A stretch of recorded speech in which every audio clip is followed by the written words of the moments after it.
So the US government recently flew in dozens of white South African Afrikaner families, granting them asylum and refugee status due to racial violence, farm attacks, and land seizures that they've been facing in South Africa in recent years. But who are the Afrikaners as a people, and how did they end up in South Africa in the first place?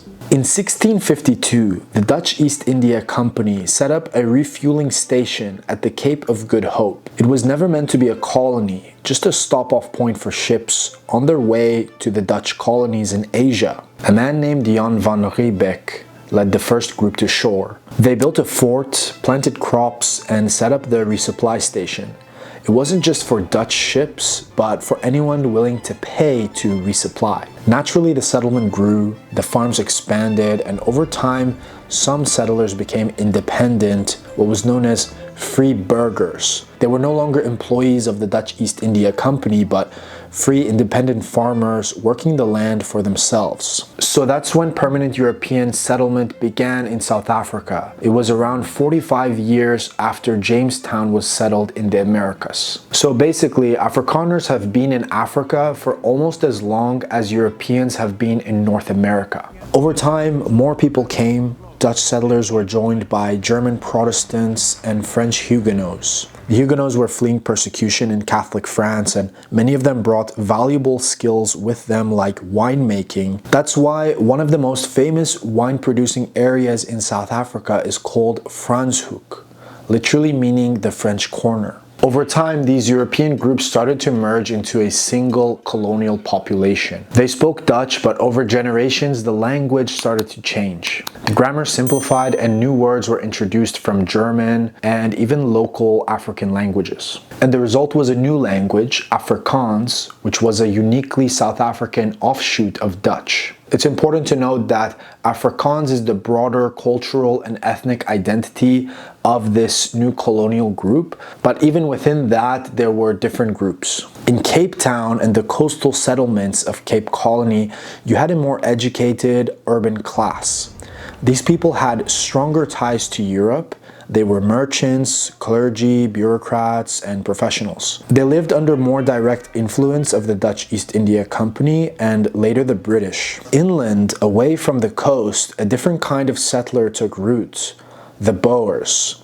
The word literally means farmer in Dutch. These were the people who moved beyond the colony's borders, setting up isolated farms in the interior of Africa. They were tough and they lived hard lives, cut off from formal education and the government. They were self-reliant, deeply conservative, and strongly committed to their land and faith. Their identity was built on independence, and they didn't answer to anyone, and they didn't want to. So while all Boers are Afrikaners, not all Afrikaners are Boers. And over time, their way of life would shape the political and cultural direction of the Afrikaner people as a whole. Then in the early 1800s, the British took control of Cape Colony. At the time, the Netherlands had fallen under French control and Britain was at war with France. And they didn't want a French-aligned colony sitting on its most important trade route to India. The Cape was too strategic to ignore, so in 1806,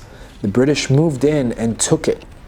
The Dutch settlers, who were mostly Afrikaners, they didn't have much of a choice. And at first, the British presence was tolerable, but things started to change. The British rule brought a flood of bureaucracy, taxes, laws, regulations, and a new administration. The Boers, who had built their lives around independence and self-reliance, they didn't take kindly to any of this. And on top of that, the British pushed English as the new official language. Dutch, and by then the Afrikaans language, was pushed aside in schools and courts. But what really triggered the resistance was slavery. In 1834, the British abolished slavery across the empire. And for the Boers, who depended heavily on slave labor for their farms, saw this as the final straw, and they didn't want any part of it. So they packed up and left. In what would become known as the Great Trek, starting around 1836,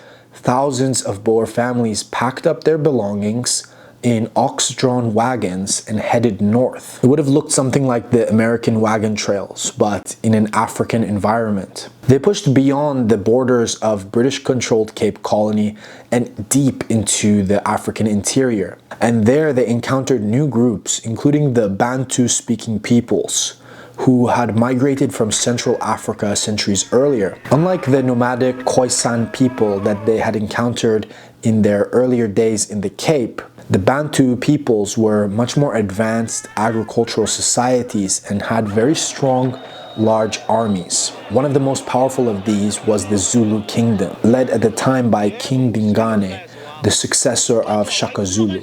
So as the Boer families moved north and they came into contact with the Bantu people, some of their encounters were peaceful and sometimes they came into conflict. The most famous clash came in 1838 at the Battle of Blood River. A group of around 470 Boer voettrekkers, pioneers, traveling in wagons, were attacked by an estimated 10 to 20,000 Zulu warriors near the Nkome River. The Boers were great shots. They had their rifles, 2 cannons, and they fortified their wagons in a circle formation. It was a clear and sunny day, and the sight of the massed Zulu army around the Boer wagons must have been a terrifying one.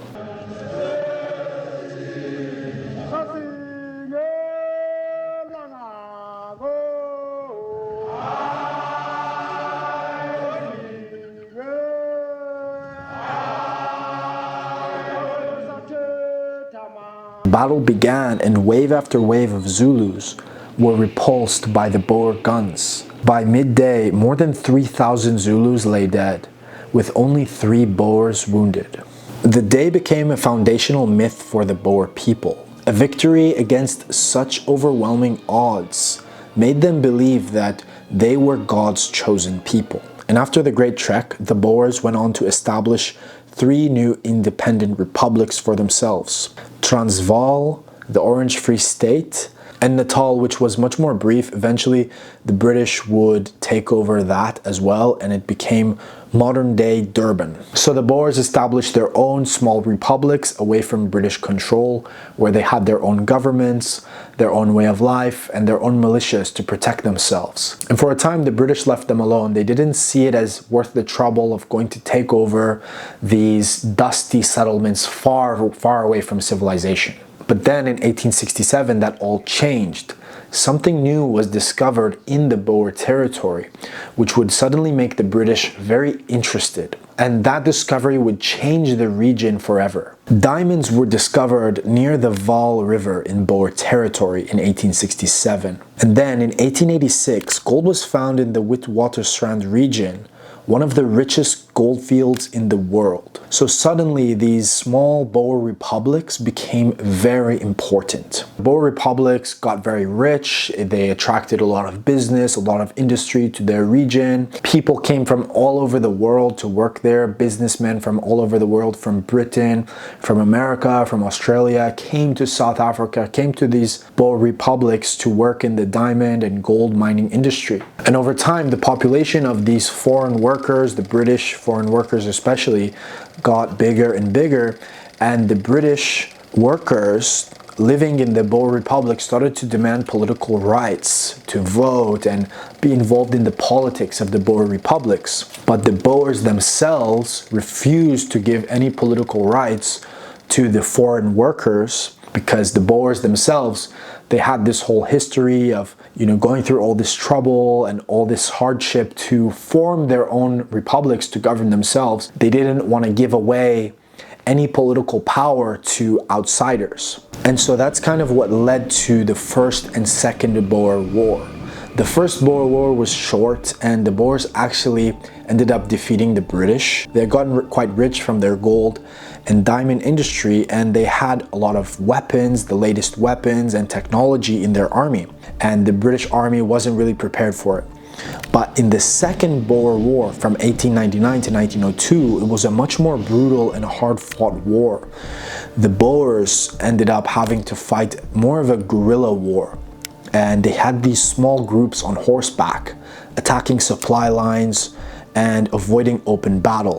And the British responded in the Second Boer War with overwhelming force. They didn't want to make the same mistake they had before, and they also introduced a new strategy of concentration camps, where they took Boer civilians, mostly women and children, from the towns and rounded them up in these camps and kept them there. And tens of thousands of people ended up dying from disease and starvation. And they did this to get the Boer guerrilla fighters, who were called commandos, to get them out of the bush where they were hiding. So eventually the Boers were defeated and their republics were annexed into the British-controlled Union of South Africa in 1910. For the British, it was a long-term goal of theirs to actually unite this whole territory for themselves, for their empire. But for the Boers, it was almost like a national trauma, as a very proud people who had gone to such great lengths to form their own independent republics only for it to be taken away. That only cemented their identity even further. So when the British formed South Africa, they knew the only way that South Africa could be a stable country was by including the Boers in the government. So the first Prime Minister of South Africa was a former Boer general, and most of the new politicians in the South African government would be former Boer generals who fought against the British in the Boer War. And that was a smart move by the British, because they knew they had to include them in the future direction of the country, because if they didn't, the Boers would simply take up arms again and they would be involved in another long, costly guerrilla war. And that's what led to the Boers dominating South Africa politically for much of the 20th century, especially during the apartheid era, when they imposed strict racial laws that would eventually lead to global condemnation and the fall of Afrikaner political power in 1994. So today, Afrikaners are just one group in a diverse and complicated nation. Some of them assimilated more into modern urban life, while others still hold on to their language and traditions. And some, as we've seen recently, are leaving, claiming they no longer have a future in the country that their ancestors helped to build. If you liked this video, if you found it insightful, please consider subscribing to the channel, and I'll see you guys in the next one. Take care.